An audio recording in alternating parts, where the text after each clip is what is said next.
Terima kasih, Mbak Rahma. Ya, itu kelebihan dari Mbak Rahma sebagai moderator merangkap orator dan kompor. Jadi senang ya. Kita sebagai narasumber sudah dipanaskan ya Pak ya. Assalamualaikum warahmatullahi wabarakatuh. Bismillahirrahmanirrahim. Wala haula wala quwata illa billah, amma ba'du. Kepada bapak-bapak, para tokoh senior yang saya hormati, seperti judul di depan, kita ini berkumpul dari lintas para tokoh. Jadi ada beberapa tokoh yang sangat concern terhadap persatuan, kesatuan di antara kita ini. Judul boleh dari sejak lama adili Jokowi dan makjulkan Pupu Pata. Perlu diomongin nih, Pak, silang sini Pak. Oh ya, Sini, Pak. oh di sini ya. Oke, terima. Iya. Saya pikir pidato biasa aja. Rupanya ada podcast nih. Jadi seperti tadi saya katakan bahwa yang hadir di sini baik para narasumber yang saya hormati maupun bapak-bapak sekalian, ibu sekalian yang hadir di depan ini juga semua para tokoh. Kami mengundang dari beberapa kemarin pertemuan beberapa tokoh, ada yang perlu dievaluasi oleh kita bersama. Judul boleh makjulkan Jokowi dulu, sekarang adili Jokowi dan makjulkan Pupu Papa. Itu sekarang. Tapi permasalahannya yang perlu kita perhatikan, tadi sudah disounding oleh Mbak Sarita, bahwa kita ke depan tidak akan bisa selesai cuma 1-2 bulan saja.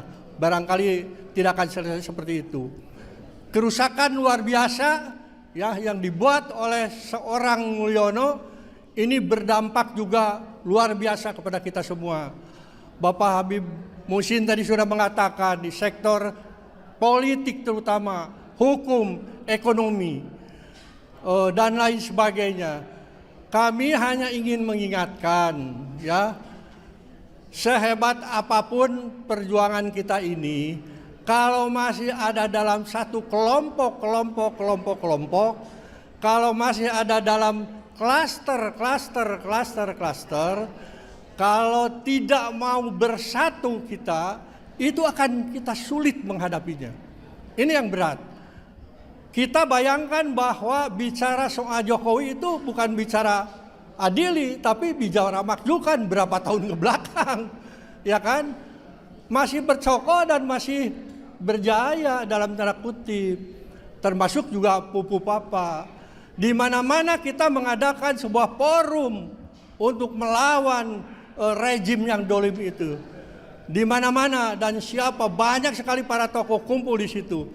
Hari ini saya kumpulkan lintas, bukan saya, kami para panitia kumpulkan para lintas tokoh, bukan hanya narasumber tapi di depan ini semua. Maksudnya untuk membuat satu kesatuan, satu frekuensi yang sama, satu komitmen bersama untuk melawan dan menyelesaikan judul di depan ini. Itu yang paling penting. Dan kita tahu, bayangkan seperti seorang Said Didu kemarin, bagaimana dia dicoba untuk dikriminalisasi. Teman-teman di Rempang juga sama, bagaimana dia dihabisi, ya artinya dilukai, dan juga hampir ada yang dikriminalisasi juga, sama. Dan saya sudah ingatkan kepada Bung Roy yang luar biasa itu, dengan Pupu Papanya. Dengan keahliannya beliau mengatakan, ini orang nggak bisa jadi wakil presiden. Ini orang sudah melanggar etika berat yang luar biasa. Dan dia bisa mengatakan 99%. Itu semua kita harapkan tidak berjalan berdiri atau sendiri-sendiri. Itu maksudnya. Pak Said Didu jangan sampai beliau sudah sepuh, ya tiba-tiba ya dengan kehebatannya, tapi dicoba dikriminalisasi. Itu jangan sampai terjadi. Kita harus bersatu semua di sini memayungi kelompok-kelompok yang bergerak untuk melawan kedoliman itu. Payung hukum saja. Bentuknya terserah nanti Satu menit Rama, lagi ya, maaf. Ya, bentuknya dalam bentuk forum, bisa juga dalam bentuk kaukus. Kaukus para tokoh lintas di sini, mau agama, nasionalis, umat dan lain sebagainya, profesional, kumpullah dalam satu payung. Ya, kita siap mewayungi klaster-klaster pergerakan, klaster-klaster perjuangan. Karena tidak semua kita bisa berjuang turun bawah, apabila terjadi sesuatu, payung inilah yang mewayungi bersama. Kita lawan rejim dolim bersama, insya Allah berhasil. Saya kira itu saja karena waktunya yang pendek. Wassalamualaikum warahmatullahi wabarakatuh. Waalaikumsalam. Terima kasih. Ya, terima kasih ini Pak Dindin ya. Sekali lagi tepuk tangan untuk Pak Dindin. Ya, selanjutnya ini perwakilan dari Purnawirawan. Kami persilakan Bapak Laksamana Slamet Subianto.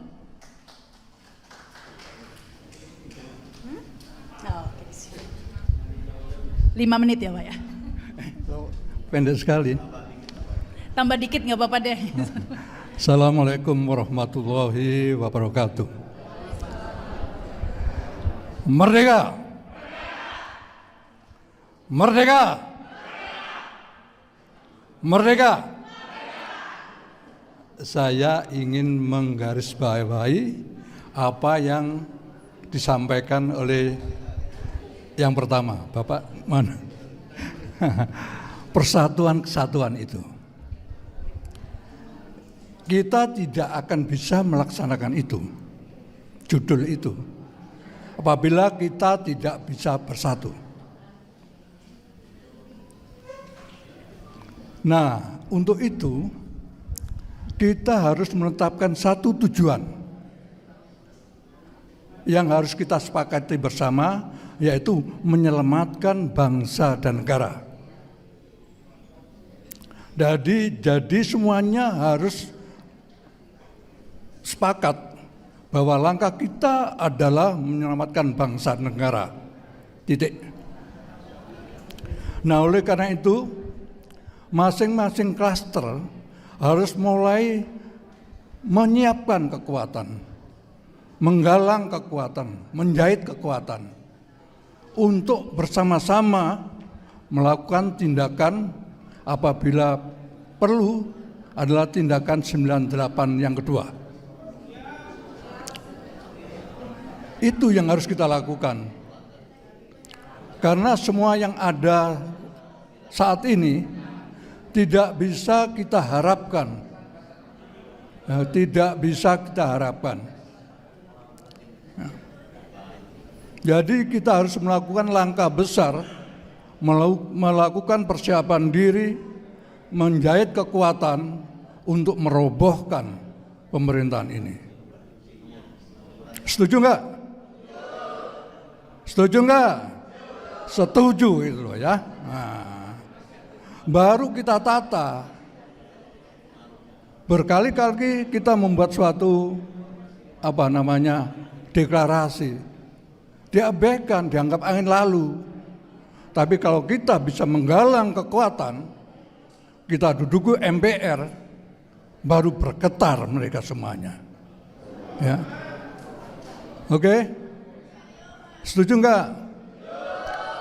Oke, saya ingin menyatukan hati-hati yang ada di sini, menjadi suatu kesatuan hati untuk berjuang menegakkan kebenaran di negeri ini, untuk menyelamatkan bangsa dan negara ini. Ya, saya nggak terlalu panjang. Saya ingin kita ikrar bersama. Ayo, tolong berdiri. Ya. Saya harapkan ikrar ini menyatukan hati kita untuk menjadi satu tekad perjuangan merobohkan rezim yang tidak bertanggung jawab ini. Angkat tangan kanan ya. Ikuti kata-kata saya. Aku bersumpah demi negeri ini. Negara Kesatuan Republik Indonesia. Satu, kami bangsa Indonesia. Berketuhanan Yang Maha Esa. Dua, kami bangsa Indonesia. Berkemanusiaan, yang adil dan beradab. Tiga, kami bangsa Indonesia menjunjung tinggi persatuan dan kesatuan Indonesia. Empat, kami bangsa Indonesia berkerakyatan yang dipimpin oleh hikmat kebijaksanaan dalam permusyawaratan perwakilan. Lima, kami bangsa Indonesia berkeadilan sosial bagi seluruh rakyat Indonesia. Amin. Silakan duduk kembali. Nah, ikrar itu saya harapkan bisa menyatukan kita, menyatukan langkah kita, menyatukan kekuatan kita untuk merobohkan pemerintah yang ada. Kita ganti dengan sistem yang baru, ya, sistem atas dasar kebenaran Pancasila.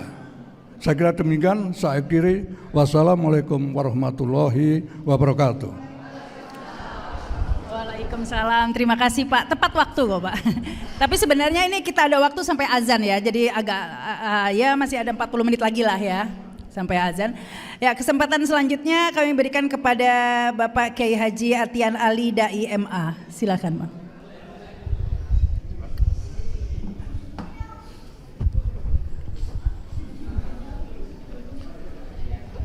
Bismillahirrahmanirrahim. Assalamualaikum warahmatullahi wabarakatuh. Bismillahirrahmanirrahim. Wassalatu wassalamu ala rasulillah. Mohon izin, mungkin saya tidak langsung menuju tema ini, Pak. Tetapi ingin menyampaikan sesuatu yang mungkin harus kita siapkan agar kita bisa memenangkan tema yang ada ini.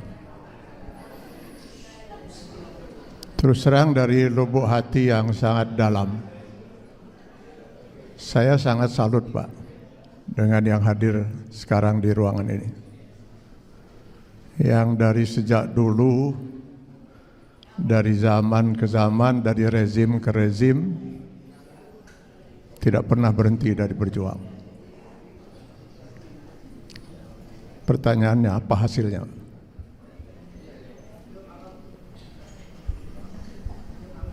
Kita hanya kumpul seperti ini, lalu berorasi,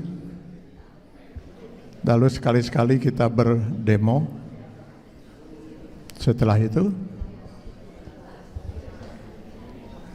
kezaliman terus berlangsung. Dan kembali kita akan menunggu lagi untuk berkumpul lagi seperti ini. Lalu kemana sebenarnya 270 juta rakyat ini? Yang konon katanya mayoritas penduduknya Muslim. Kondisi ini sudah disinyalir oleh Rasulullah SAW 16 abad yang lalu. Saya khawatir, kata Rasulullah, umatku di kemudian hari keberadaan mereka tidak lebih dari hidangan yang diperebutkan oleh orang-orang yang sangat rakus dan lapar. Sudah rakus, lapar. Kita hanya sekedar makanan yang diperebutkan oleh orang-orang yang rakus dan lapar, para oligarki dan budak-budak mereka, hamba-hamba sahaya mereka. Kita hanya sekedar menjadi hidangan makanan. Au mungkin latin nahnu yauma izin ya Rasulullah, adakah karena kondisi umat Islam pada waktu itu sangat sedikit? Tidak, kata Rasulullah. Balhum kasir. Jumlah umat Islam itu sangat banyak, tapi keberadaan mereka tidak lebih dari buih di lautan, terombang-ambing, tidak jelas arahnya kemana, dimanfaatkan oleh para oligarki dan hamba-hamba serta budak-budak mereka itu. Kita pun hanya menjadi penonton, dan besok lusa kita kumpul lagi di sini untuk berdiskusi lagi.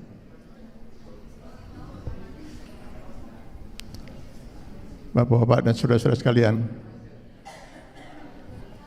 kezaliman ini tidak akan pernah berhenti, kata Sayyidina Ali radhiyallahu an. Bukan karena banyaknya orang-orang yang jahat, tapi diamnya orang-orang yang baik.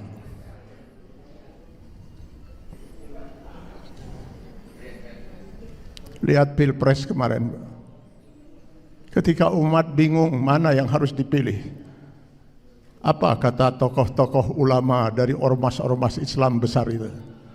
Kami para ulama netral. Dari mana yang namanya ulama bisa netral? Bukankah ulama itu adalah warasatul anbiya? Umat dihadapkan dengan satu hak, yang satu batil, yang satu haram, satu halal, lalu ulama kemudian bersikap netral. Netral itu kalau di mobil itu, maju enggak, mundur enggak, belok kanan enggak, belok kiri enggak.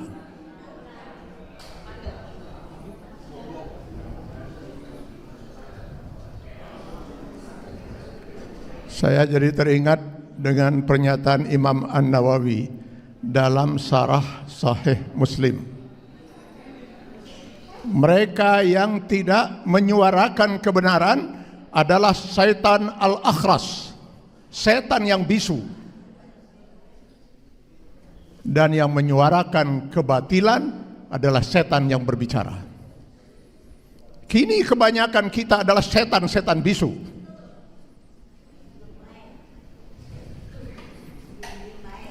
Para pejabat,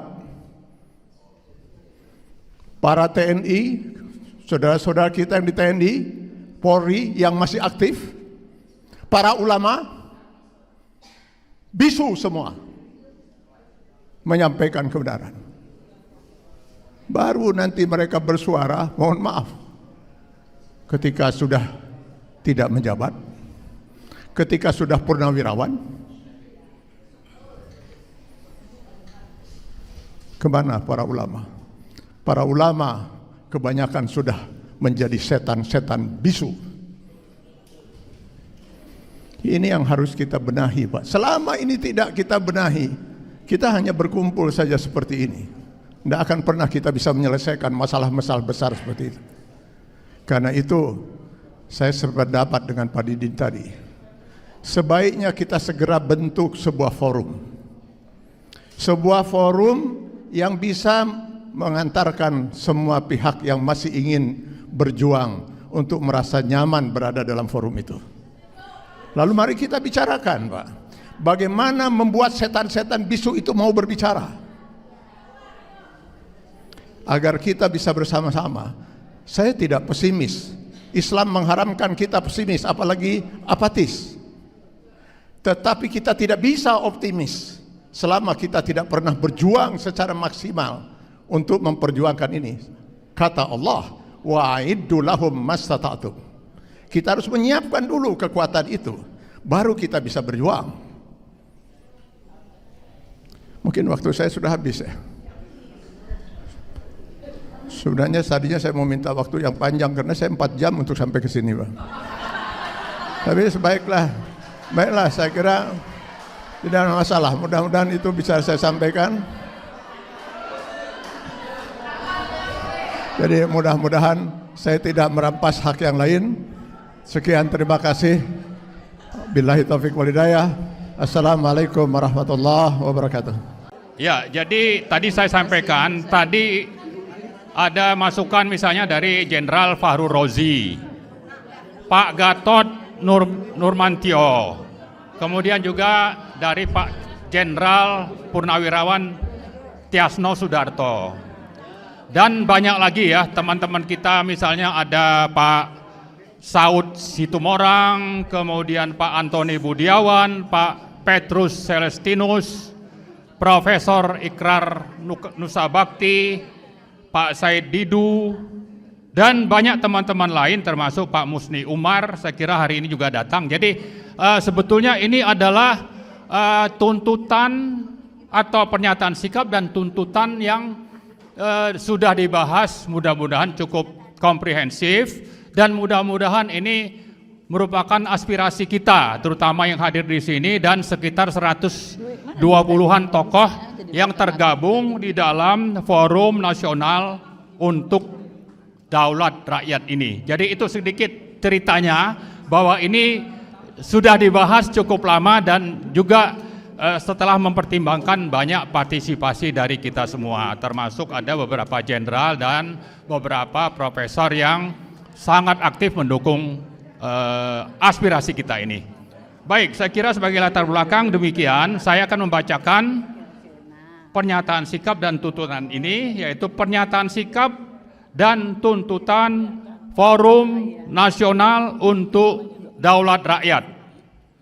Setelah mengkaji dan melihat perkembangan situasi dan kondisi negara, bangsa, dan kehidupan rakyat dalam beberapa tahun terakhir, kami yang tergabung dalam Forum Nasional untuk Daulat Rakyat atau FNDR memutuskan untuk menyampaikan pernyataan sikap dan tuntutan.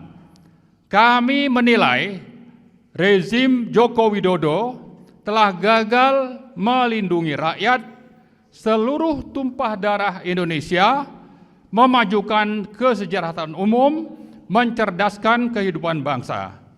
Rezim Joko Widodo telah mewariskan berbagai masalah yang membuat rakyat Indonesia semakin jauh dari cita-cita sebagai negara dan bangsa yang merdeka, bersatu, berdaulat, adil, dan makmur. Berbagai penyebab kegagalan dan warisan masalah tersebut antara lain adalah: 1. Menjalankan pemerintahan dengan meninggalkan prinsip-prinsip moral Pancasila, amanat konstitusi, dan undang-undang yang telah menjadi konsensus nasional. Joko Widodo telah mengkhianati daulat dan amanat rakyat karena berambisi untuk tetap menggenggam kekuasaan melalui politik dinasti otoriter ala Machiavelli. 2. Untuk tetap mengendalikan dan mengontrol kekuasaan, Joko Widodo telah bekerja sama erat dengan sejumlah pengusaha oligarkis, pelaku state corporate crimes dalam menyusun dan memproduksi berbagai kebijakan dan peraturan. Bahkan untuk melanjutkan berbagai agenda oligarki, Joko Widodo diduga kuat mengendalikan dan menguasai Presiden Prabowo Subianto, termasuk dalam menyusun anggota Kabinet Merah Putih. Pada Pilkada 2024, Joko Widodo telah memanfaatkan tangan Presiden Prabowo untuk mengendorse calon-calon tertentu bagi pelanggengan kekuasaannya. 3. Salah satu kejahatan politik otoriter syarat KKN oligarki Joko Widodo adalah menempatkan Gibran sebagai cawapres Pilpres 2024 dan disusul dengan praktik yang sama untuk memenangkannya dalam Pilpres 2024. Padahal di samping inkonstitusional, pencawapresan Gibran telah tidak memenuhi syarat etika, moral, dan ijazah pendidikan. Gibran telah melakukan perbuatan tercela terlihat dari aktivitas akun Kaskus Fufufafa, amoral, yang mestinya diproses hukum, bukan malah dilantik menjadi Wakil Presiden Republik Indonesia. 4. Pembusukan partai politik di satu sisi dan politik sandra ala sprindik atau sprindik. Joko Widodo di sisi lain telah menjadikan DPR yang semestinya menjalankan fungsi pengawasan berubah menjadi endorser kebijakan pemerintah yang merugikan negara dan rakyat sambil memainkan politik sandera. Oligarki Joko Widodo telah menyulap hukum menjadi kepanjangan tangan politik yang berkhidmat kepada kekuasaan oligarki, di mana negara hukum telah berubah menjadi negara kekuasaan. 5. Memelihara para taipan termasuk yang menjadi proksi Cina telah sangat berperan mendukung Joko Widodo mencengkram kekuasaan dan berburu rente melalui proyek-proyek swasta oligarkis yang diberi predikat sebagai proyek strategis nasional atau PSN, seperti proyek Rempang, BSD, PIK 2, Surabaya, Frontline, dan Papua Selatan. Dengan status PSN, para oligarki seperti Aguan, Salim, Tommy Winata, dan lain-lain mendapat dukungan penuh rezim untuk menindas, menjajah, menyengsarakan, dan menghancurkan kehidupan rakyat. 6. Simbiosis mutualisme dan KKN rezim Joko Widodo dengan para taipan telah memberi kesempatan kepada sejumlah pengusaha dan Cina RRC menguasai berbagai sektor kehidupan berbangsa dan bernegara, terutama di sektor-sektor ekonomi, keuangan, SDA, industri, perdagangan, dan sebagainya. Hegemoni dan penjajahan senyap ini telah menjadi ancaman serius atas pertahanan, kedaulatan, kemandirian, dan ketahanan nasional Indonesia ke depan. 7. Pelanggaran HAM menjadi kejahatan sistemik rezim Joko Widodo. Tewasnya 800-an petugas pemilu berakhir tanpa proses hukum. Padahal Perhimpunan Kedokteran menyatakan kematian tersebut bukan karena kelelahan tetapi by design. Peristiwa pembunuhan 6 orang pendemo Bawaslu 21-22 Mei 2019, pembantaian 6 laskar pengawal HRS, hingga kasus Kanjuruhan yang menewaskan lebih dari 300 orang rakyat Indonesia adalah pengabaian kemanusiaan dan bahkan bisa disebut sebagai rekayasa dan kejahatan politik. 8. Lahirnya Kepres nomor 17 2022 tidak menjelaskan siapa kelompok yang mana yang telah melakukan pelanggaran HAM berat dan siapa yang menjadi korban. Maka dalam kasus 1965 dengan mudah umat Islam dan TNI diposisikan sebagai tertuduh, sementara PKI dibela sebagai korban dan akan mendapatkan ganti kerugian. Kemudian dengan terbitnya Inpres nomor 9 2023 sebagai tindak lanjut dari Kepres 17 2022 semakin memperjelas kejahatan rezim Joko Widodo kepada PKI yang sudah dibubarkan melalui TAP MPR. Nah, yang terakhir 9, umat Islam dijadikan target pelumpuhan melalui stigmatisasi teroris, radikal, intoleran, bahkan politik identitas. Moderasi beragama disampingkan untuk sekularisasi, pengembangan nilai, dan deislamisasi. Sementara pragmatisme, mistisisme, hedonisme, dan masyawilisme tambah berkembang menjadi-jadi. Nah, menimbang dan memperhatikan berbagai permasalahan di atas, kami dari Forum Nasional untuk Daulat Rakyat dengan ini menyatakan: 1. Menuntut Presiden Prabowo untuk menjalankan kekuasaan dan pemerintahan sesuai Pancasila, Konstitusi, dan Daulat Rakyat, serta konsisten melaksanakan apa yang disampaikan dalam pidato pelantikan sebagai presiden di gedung MPR tanggal 20 Oktober yang lalu, sekaligus membebaskan diri dari cengkraman politik oligarki nepotis Joko Widodo.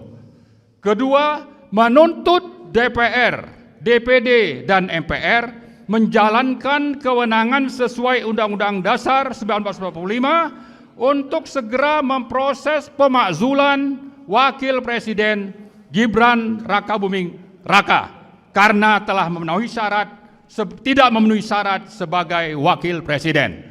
Ketiga, menuntut Presiden Prabowo memproses hukum para konglomerat hitam yang telah bekerja sama mendukung rezim oligarki Joko Widodo yang menjadi penyebab kesengsaraan dan kerugian negara, kesengsaraan rakyat dan kerugian negara.